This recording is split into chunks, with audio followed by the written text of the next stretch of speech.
Hey guys, स्वागत है आप लोगों को ऑनेस्ट टॉक के पार्ट 5 में।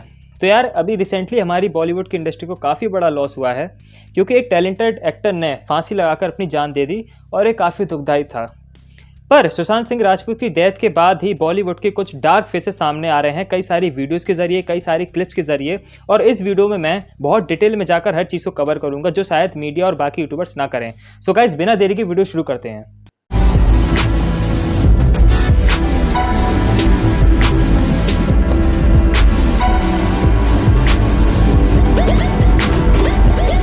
तो सबसे पहले हम उसी टॉपिक पे बात करेंगे जो लोगों को लग रहा है कि सुशांत सर की सुसाइड का रीजन डिप्रेशन है। तो डिप्रेशन क्यों था उसके रीजन डिटेल में जानते हैं पहले।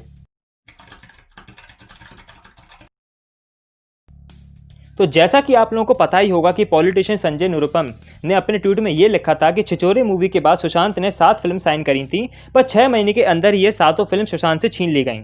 सातों फिल्म के नाम अभी तक किसी को नहीं पता है, पर बात ये साफ है कि बॉलीवुड में सुशांत का कैरियर खत्म करने के लिए बहुत से एक्टर्स, डायरेक्टर, प्रोड्यूसर साजिश में लगे थे। अब अगर हम बात करें सुशांत सर की मूवीज की, तो पहली मूवी उनकी काय पोची थी जो कि एक हिट मूवी थी।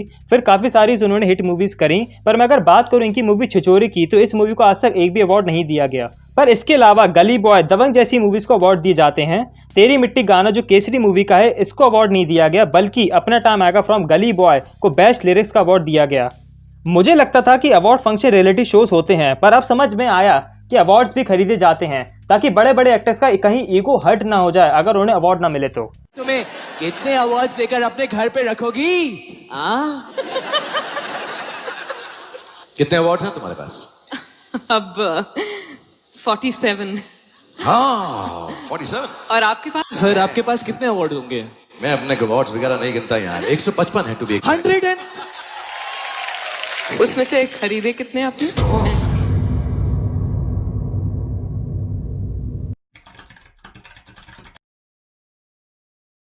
स्टार किड्स जैसे कि आलिया भट्ट, जानवी कपूर, अर्जुन कपूर, अनन्या पांडे, टाइगर श्रॉफ, वरुण धवन वशिष्ठ टैलेंटेड एक्टर्स जैसे कि सुशांत सिंह राजपूत, नवाजुद्दीन सिद्दीकी, मनोज बाजपेयी, पंकज त्रिपाठी, कंगना रनौत एसेट्रा और भी स्ट्रगलर टैलेंटेड एक्टर्स हैं। पर नेपोटिज्म की वजह से इन लोगों को बॉलीवुड में ज़्यादा चांस ही नहीं मिला कभी, क्योंकि बॉलीवुड तो बड़े बड़े डायरेक्टर, प्रोडक्शन हाउसेस के बाप का है। अगर मैं एक्टिंग की बात करूं तो सोनम कपूर की एक्टिंग मुझे आज तक समझ ही नहीं आई, नीजा फिल्म को छोड़कर। वरुण धवन जो एक्टिंग करते हैं भैया, उसको एक्टिंग नहीं कहते, एक्साइटमेंट कहते हैं। आलिया भट्ट जो सिर्फ और सिर्फ बॉलीवुड इंडस्ट्री में आई क्योंकि महेश भट्ट इनके पिताजी हैं, इन्हें पता ही नहीं है कि कितना स्ट्रगल करता है एक टैलेंटेड एक्टर सिर्फ और सिर्फ फिल्म के ऑडिशन में सिलेक्ट होने के लिए। अनन्या पांडे, आपको एक्टिंग वापस सीखनी चाहिए और जो भी अवार्ड आपने खरीदे हैं या जीते हैं वो वापस कर दीजिए। करण जौहर, सलमान खान, भंसाली प्रोडक्शन एसेट्रा ये लोग सिर्फ और सिर्फ बॉलीवुड में धंधा कर रहे हैं और सिर्फ उसी बंदे को मूवीज देंगे जो इनके रिश्तेदार लगते हैं। नेपोटिज्म के बाप हैं ये लोग। और अब आप लोग कुछ कॉफी विद करण शो की क्लिप्स देख लीजिए, फिर आगे बात करते हैं। Who would you kill, marry or hook up with? Ranveer Kapoor, Ranveer Singh, Sushant Singh Rajput. Marry Ranveer, kill Sushant, hook up with Ranveer. Okay then. Sorry Sushant. Okay. Questions. Who is the president of India? Manmohan Singh. What is the president of India? Pranab Mukherjee. Sorry. Prithviraj Chauhan. Sorry. I think I should win this thing on this behalf. He said president. Sorry. 11. They both start from P. इन जैसे star kids को ये तक नहीं पता है कि देश का प्रेसिडेंट कौन है और ऑडियंस इन स्टार किड्स को सपोर्ट करती है। टैलेंटेड एक्टर्स जाएं भाड़ में। सिर्फ और सिर्फ जनता की ही गलती है जो इन लोगों को सर पर चढ़ाया है। और इंस्टाग्राम पर फॉलोअर्स भी देख ही लीजिए कि जनता किस तरीके से इन लोगों को सपोर्ट करती है। पर कुछ स्टार किड्स ऐसे भी हैं जो सिर्फ और सिर्फ अपने टैलेंट की वजह से ही बॉलीवुड में नाम कमा पाए हैं। जनता काफी समझदार है, समझ गई हो कि मैं कौन से एक्टर्स की बात कर रहा हूँ। ऑडियंस उन एक्टर्स को सपोर्ट करती है जिनके ऊपर काफी केसेस लगे हों, पर उन्हें नहीं करती जिसके पास टैलेंट हो, ऑल इंडिया रैंकर हो या काफी ज्ञानी हो। सलमान खान जिनके ऊपर 1999 में ब्लैक बक पोचिंग केस लगा हो, 2002 में हिट एंड रन केस लगा हो, 2003 में हैरेसिंग ऐश्वर्या राय केस, 2004 में इलीगल आर्म केस, 2005 में लिंक विद दाऊद केस लगे हों। हम चूतिया ऑडियंस इन जैसे लोगों को सपोर्ट करते हैं और फिर 2007 में बीइंग ह्यूमन फाउंडेशन खोलकर ये देश को ये दिखाते हैं कि मैं दिल का बहुत ही अच्छा बंदा हूं, लोगों की काफी मदद करता हूं और अगर कोई मेरा ईगो हर्ट करे तो मैं उसका कैरियर खा जाऊंगा। अगर आप लोगों को याद है कि 2013 में जिया खान ने भी फांसी लगाकर अपनी जान दे दी थी अपने मुंबई रेसिडेंस में। और उनकी मां राबिया अमन ने अपनी वायरल वीडियो में बताया है कि सूरज पंचोली, जिनके ऊपर केस फाइल हुआ था, जिसको सलमान खान ग्रैंड एंट्री दे रहे थे बॉलीवुड में हीरो मूवी के साथ, सलमान खान सीबीआई ऑफिसर के पास जाकर ये कहते हैं कि मैंने बहुत पैसा इन्वेस्ट किया है सूरज पर और सूरज का केस आगे नहीं बढ़ना चाहिए। और बाकी आप स्क्रीन पर देख ही सकते हैं। और दबंग के डायरेक्टर अभिनव सिंह कश्यप ने भी सलमान खान और उनकी फैमिली के ऊपर केस फाइल करवाना चाहा था, क्योंकि उनके पास जान से मारने की धमकियां आती थी सलमान खान उनकी फैमिली की तरफ से और कैरियर खत्म करने की भी। फिल्म मेकर विवेक अग्निहोत्री ने यह रिवील किया कि उन्होंने सुशांत सिंह राजपूत को साइन किया था हेट स्टोरी के लिए और ये सुशांत की डेब्यू फिल्म होती, पर एकता कपूर ने ये होने नहीं दिया, क्योंकि उस टाइम सुशांत एकता कपूर के सुपरहिट टीवी सीरियल पवित्र रिश्ता में काम कर रहे थे। एकता कपूर के बारे में अब मैं क्या ही बोलूँ यार, इन पर रिसेंटली अभी केस लगा हुआ है जो हिंदुस्तानी भाव ने इनके ऊपर लगवाया है, क्योंकि इन्होंने अभी तक इंडियन आर्मी से माफ़ी नहीं मांगी है। और दूसरा केस इन पर अभी लगी गया है जो बिहार के लॉर्ड ने काफ़ी लोगों पर लगाया है, जिसमें इनका नाम भी आया है। और मुझे बस एक ही क्वेश्चन पूछना है कि इसको पद्मश्री अवार्ड किसने और क्यों दिया। 2017 में राब्ता फिल्म में आलिया भट्ट और सुशांत सिंह को साइन किया था, पर करण जौहर ने आलिया भट्ट को अपनी फिल्म में ऑफर किया और आलिया भट्ट ने राब्ता फिल्म छोड़कर करण जौहर की फिल्म में चली गई, क्योंकि वो हाफ बिरयानी करण जौहर आलिया भट्ट का मेंटोर है, जिस पर सुशांत सिंह राजपूत बहुत गुस्सा हुए और फिर कृति सेनन ने सुशांत के साथ राब्ता फिल्म करी। मैं बस यही कहूंगा कि जितने भी डार्क फेसेस हैं ना बॉलीवुड के, उनके पापों का घड़ा अब भर चुका है और अब वक्त आ गया है कि अब ऑडियंस आप लोगों का कैरियर खत्म करेगी आपकी मूवीज को बॉयकॉट करके। According to sources, Dharma production, Sajid Nadiadwala, Dinesh Vijan production, Balaji production, Salman Khan production और टी सीरीज वालों ने सुशांत सिंह राजपूत को बैन कर रखा था। सो गाइस, अब हम आते हैं इन्हीं में से एक प्रोडक्शन कंपनी टी सीरीज के ऊपर। जैसा कि आप जानते हैं टी सीरीज इंडिया की सबसे बड़ी म्यूजिक कंपनी है, दुनिया का सबसे बड़ा चैनल भी अनफॉर्चुनेटली इनका है। अभी लगभग 1 साल पहले जब टी सीरीज वर्सेस PewDiePie चल रहा था, तब लोगों ने टी सीरीज को देशभक्ति के नाम पर ऊपर उठाया और जो पोजीशन एक इंडिविजुअल यूट्यूबर का होना चाहिए था, वो हमने सो कॉल्ड देशभक्ति के नाम पर एक बॉलीवुड कंपनी को दे दिया। टी सीरीज ने भी सुशांत सिंह राजपूत को बैन किया था और जो लोग आज आंसू बहा रहे हैं सुशांत की डेथ पर, उन्हीं लोगों ने इसे नंबर 1 पर पहुंचाया है। आप ही लोगों ने इन ब्रांड्स कंपनीज को इतना पावर दिया है कि हर महीने गानों का रिमेक बनाते, क्रिंज एक्टर्स और कुछ फर्जी सिंगर जैसे कि टोनी कक्कर जैसों का गाना हमेशा सुनाते रहते हैं, क्योंकि इनकी ये सोच है, इनको ये लगता है कि ऑडियंस तो चूतिया है और जो भी ये लोग बनाएंगे वो हम सुन लेंगे। इसी कांड में आशीष चंचलानी का भी एक स्टेटमेंट था जो आप सुन लीजिए, फिर हम बात करते हैं। हेलो गाइस, टी सीरीज बहुत पास आ गया है नंबर 1 चैनल बनने के वर्ल्ड का, एंड मुझे चाहिए कि आप सब उसे सब्सक्राइब करो, क्योंकि मैंने भी उस कंपनी के साथ काम किया है एंड बहुत अच्छे लोग हैं। T series is amazing. T series values artist, they respect artist, it's a very good company and उनके साथ काम करने में भी इतना मजा है। They have been very sweet and you know respecting, so please T series को सपोर्ट करो। Swipe up and subscribe T series now. तो आशीष चंचलानी के हिसाब से टी सीरीज वैल्यूज आर्टिस्ट, आपका स्टेटमेंट सर उतना ही फर्जी है जितना कि ये कहना कि टाइगर श्रॉफ अच्छी एक्टिंग करते हैं। एक बात और, मैं आशीष सर को हेट नहीं करता हूं, बस जो बोलता हूं सच बोलता हूं, और इसलिए आशीष भाई आपका स्टेटमेंट गलत था, गलत है और गलत रहेगा। मैं मानता हूं कि आपको बॉलीवुड में जगह चाहिए, लेकिन आप इसके लिए किसी और ब्रांड के तलवे मत चाटो यार। ऑडियंस ने आपको बहुत भरोसा करके आपका चैनल सब्सक्राइब किया है, लेकिन ऐसी चीजें बोलकर आप उन्हें गलत इन्फॉर्मेशन दे रहे हैं, क्योंकि सुशांत सिंह राजपूत का टी सीरीज के द्वारा बैन होना इस बात का प्रूफ है टी सीरीज आर्टिस्ट की वैल्यू नहीं करता है। और सिर्फ सुशांत ही नहीं, और भी सारे क्रिएटर्स और आर्टिस्ट हैं जो इनके शिकार हो चुके हैं, जैसे कि कंगना रनौत इसका काफी अच्छा एग्जाम्पल है। इसके अलावा सिंगर एंड प्रोड्यूसर रिटवेस का भी गाना उड़ गए टी सीरीज वालों ने चुरा लिया था और उसको धमकी दी थी कि अगर तूने आवाज उठाई तो तेरा म्यूजिक करियर स्टार्ट होने से पहले ही खत्म कर दिया जाएगा। यूट्यूबर्स को रेगुलर कॉपीराइट स्ट्राइक्स देते रहते हैं और टिकटॉकर्स को प्रमोट करते हैं टी सीरीज वाले। जनता आप खुद बताओ, टी सीरीज ने पिछले कुछ सालों में कितने डिजर्विंग सिंगर्स, कंपोजर्स या म्यूजिक प्रोड्यूसर्स को प्लेटफॉर्म दिया है? किसी को भी नहीं। और आपने ऐसा ऑडियंस क्या किया? इन्हें नंबर 1 बना दी। इतना घमंड दे दिया कि इनको पता है कि 126 मिलियन सब्सक्राइबर्स हैं तो आराम से वीडियोस पर 10 से 20 मिलियन व्यूज तो आ ही जाएंगे। और इसी 10 से 20 मिलियन व्यूज के लिए एक यूट्यूब क्रिएटर महीनों मेहनत करता है, फिर चाहे वो अमेरिका का मिस्टर बीस्ट हो या फिर इंडिया से भुवन बैम। और हमारे इंडिया के diamond and my idol Sonu Nigam ने भी अपने व्लॉग में बोला कि म्यूजिक इंडस्ट्री में भी सिर्फ 2 लोग हैं जो पूरे म्यूजिक प्रोडक्शन को कंट्रोल करते हैं, और अगर कल को कोई सिंगर सुसाइड कमिट करता है तो ये जनता की गलती होगी कि उसने फेक देशभक्ति के चलते टी सीरीज को इतनी पावर दी। इसके अलावा सोनू निगम ने खुद भूषण कुमार का दोगलापन अपने इंस्टा पर शेयर किया है, वो वीडियो आप लोग देख सकते हैं। Good morning, good afternoon, good evening, good night everyone. कैसे हैं आप लोग? लातों की भूत बातों से नहीं मानते हैं ना, शराफत की भाषा सबको समझ में नहीं आती।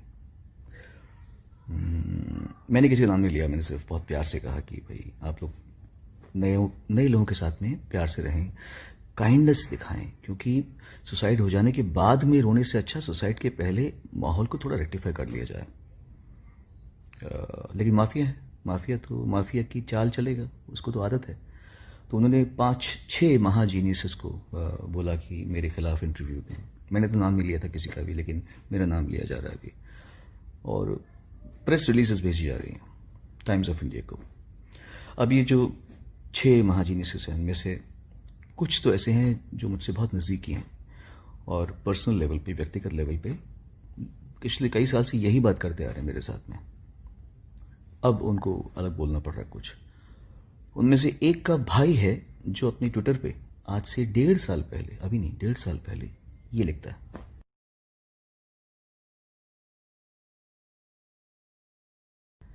कि अगर म्यूजिक इंडस्ट्री में यूनिटी होती, अगर तो सब सीन ही अलग होता, क्योंकि सच्चाई ये है कि इस समय भारत का एक एक म्यूजिशियन प्रताड़ित है, टॉर्चर्ड है, क्योंकि उसको वो नहीं करने दिया जा रहा जो वो करना चाहता है। ये उसकी लैंग्वेज है, उसके भाई की, सगे भाई की।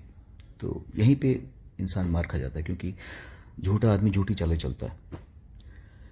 और बात यह है कि टाइम्स ऑफ इंडिया आप इतने रिस्पेक्टेबल न्यूज़पेपर हैं, I understand that her media में एक पेड मीडिया सेक्शन होता है, पर ये जो केस है ये पब्लिसिटी किसी फिल्म की नहीं हो रही है, ये सही गलत की बात हो रही है, ये किसी के फ्यूचर की बात हो रही है। उसमें आप अगर पूरा का पूरा वैसा आर्टिकल डाल देंगे जो उनकी प्रेस रिलीज है, कुछ तो चेंज कीजिए। आप उनका पॉइंट ऑफ व्यू लिख रहे हैं, ठीक है, मैंने अपना पॉइंट ऑफ व्यू दिया, उन्होंने अपना पॉइंट ऑफ व्यू दिया। आप ये क्यों लिख रहे हैं कि Sonu Nigam's tall claims of nepotism industry stand null and void? I don't think आपने लिखा हुआ ये बात। आप इस तरह के न्यूज़पेपर है ही नहीं। कोई भी ऑनेस्ट जर्नलिस्ट अपना वर्डिक्ट नहीं दे देगा। मैंने कुछ पॉइंट कहा, उन्होंने कुछ पॉइंट कहा, आपने दोनों पक्ष बता दिए, खत्म बात। वर्डिक्ट आप कैसे दे सकते हैं कि it stands null and void? 6 लोगों की वजह से, है ना? तो थोड़ा सा चेंजेस आपको करनी चाहिए थे लैंग्वेज में, ताकि ये ना आ जाए कि आपको ये पूरा, ये तो पर्दाफाश हो गया कि आपने पूरी प्रेस रिलीज वैसे वैसे डाल दी है। प्रेस रिलीज हम भी जानते हैं, इंडस्ट्री में बहुत पहले से हैं, सबको पता है कि प्रेस रिलीज कैसे लिखी जाती है, क्या लिखी जाती है, क्या लैंग्वेज होती है। Don't do all these things. और भूषण कुमार, अब तो तेरा नाम लेना ही पड़ेगा मुझे, और अब तो तू के लायक है। तूने गलत आदमी से पंगा ले लिया, समझा?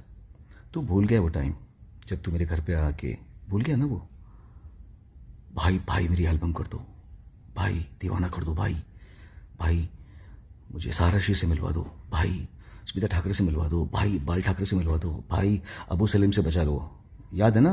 अबू सलीम से बचा लो मुझे, भाई अबू सलीम गालियां तेरा, याद है कि नहीं? ये सब चीजें, है ना? तो मैं तुझे कह रहा हूं, मेरे मुंह मत लगना अब तो बस। मरीना कंवर याद है ना? मरीना कंवर याद है?